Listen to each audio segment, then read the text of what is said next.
came back from Chicago yesterday after my son and his dad ran the Chicago Marathon, which was pretty amazing. My son, he beat his goal time. He wanted to get 4.5 hours, and he got 4 hours and 28 minutes. And his dad, he injured himself a while ago. He finished it though. He beat his time from last year when him and my daughter Lucy ran it, even with an injury. So yeah, all around good. A little blended family trip for most of the time, and then it was me, Josh, and Jules for a few days. And yeah, so Chicago was a wonderful city. Obviously, there are some people there that are dealing with some hard things because of our government. We did not see any of that, but we, read about it and whatnot. But where we were, the people were amazingly friendly and wonderful, helpful, just kind. Everything about the city was really, really kind. So it was nice to be there. And of course, coming home, which is kind of what I wanted to talk about, is traveling, right? For those of you that travel, that have traveled, and the idea that you're supposed to come home and get right back to it is sort of completely opposite of everything that I think we're offering in the Enlightened Network and living a conscious life. Why would we do that? So we're in another place. Now, I was in Chicago, fully immersed in Chicago, fully present to what I was doing there, not giving many thoughts to anything happening here. And I was obviously lucky enough to have my whole family with me for most of the time. And yeah, so just being fully present to that experience and what that entailed. And then coming home and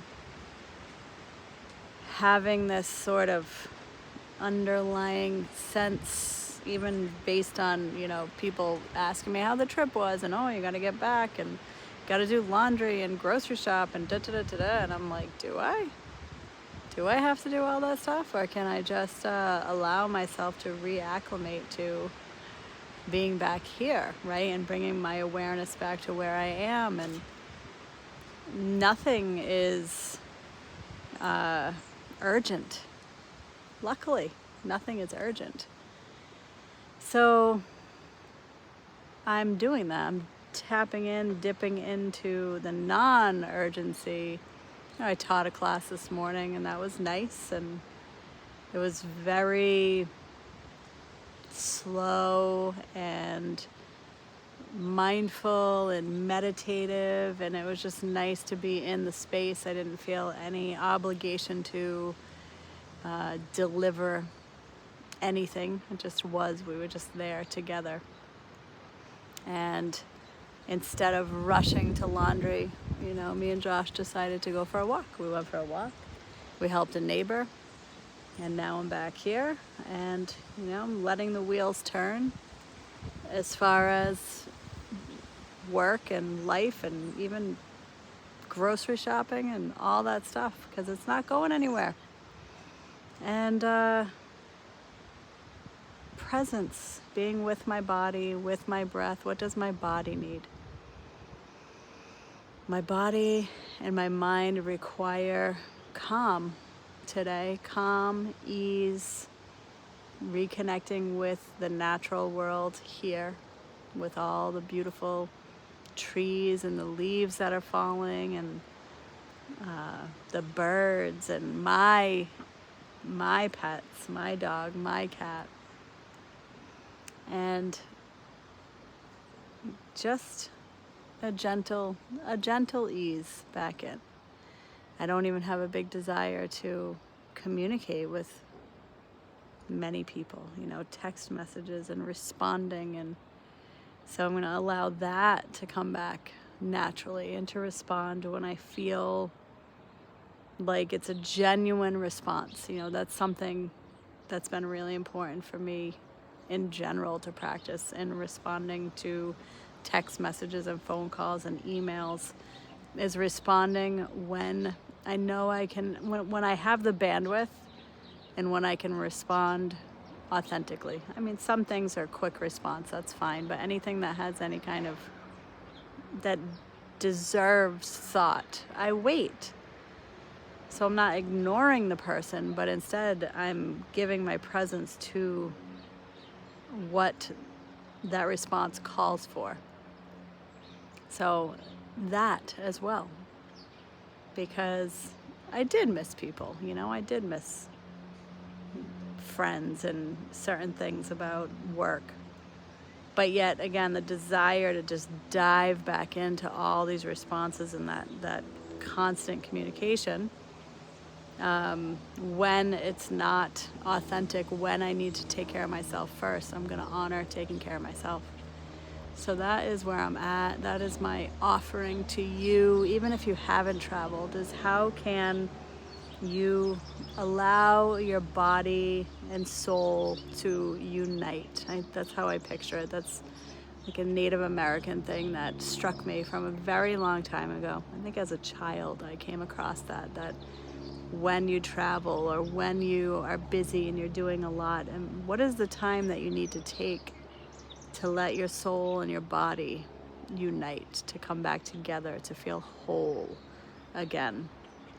I think this should be a daily practice, but definitely in traveling, I think it has to be a conscious practice because we move so fast when we travel, usually, right? In a car, in a plane, on a train, however we're traveling.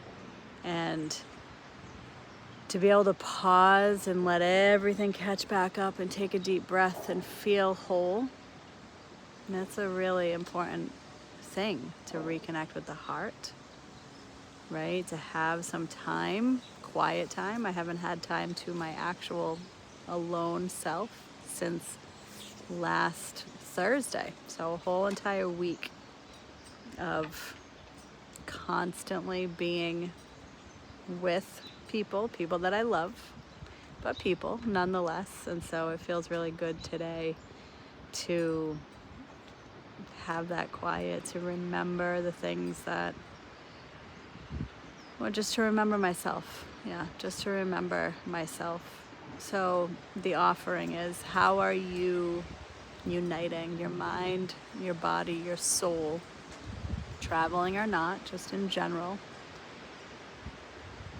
And if you've never thought about that, think about it.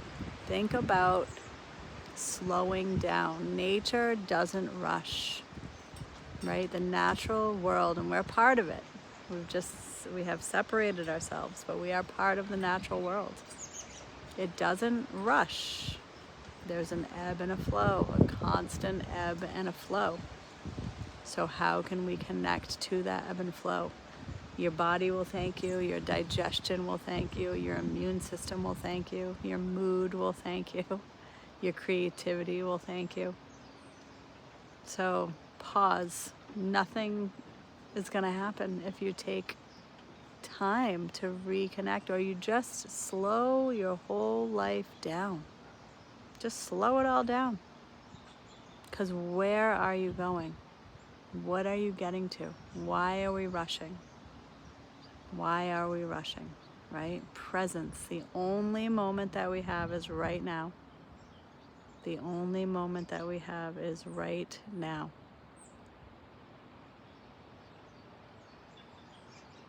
So even in this moment with me, take a breath. Just close your eyes even, or gaze softly if you're outside at the world around you.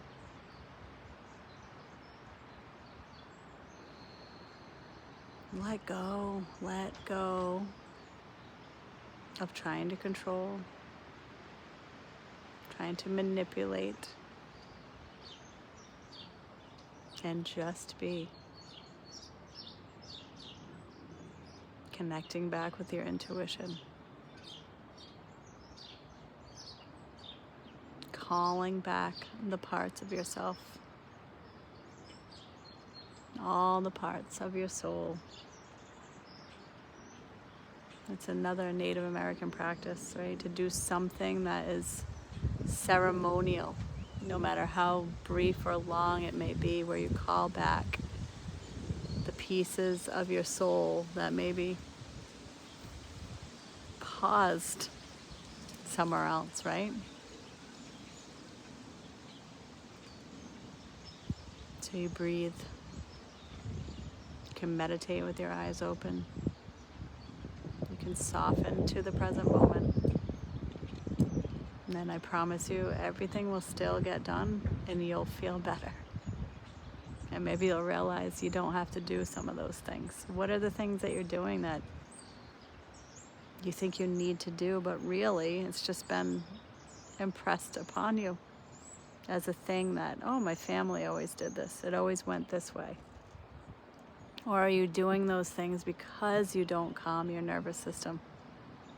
And then you notice when you calm your nervous system, you don't have the urge to do those things, to keep things in order, to control, right? So nourish the body, the mind, the soul, in every moment. With the breath, with presence, with being, with remembering that we are nature, and nature is a series of rhythms, of ebb, of flow, of rhythms. So flow with the rhythms of life, flow with the seasons.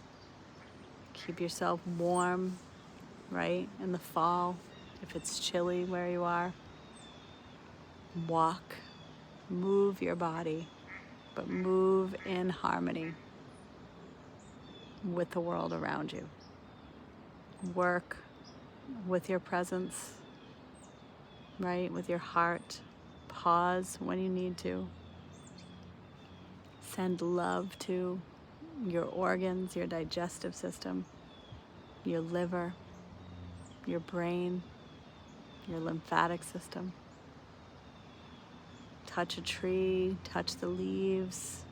Develop a relationship with things that maybe you have an aversion to in nature, like dirt or bugs or even birds or wind.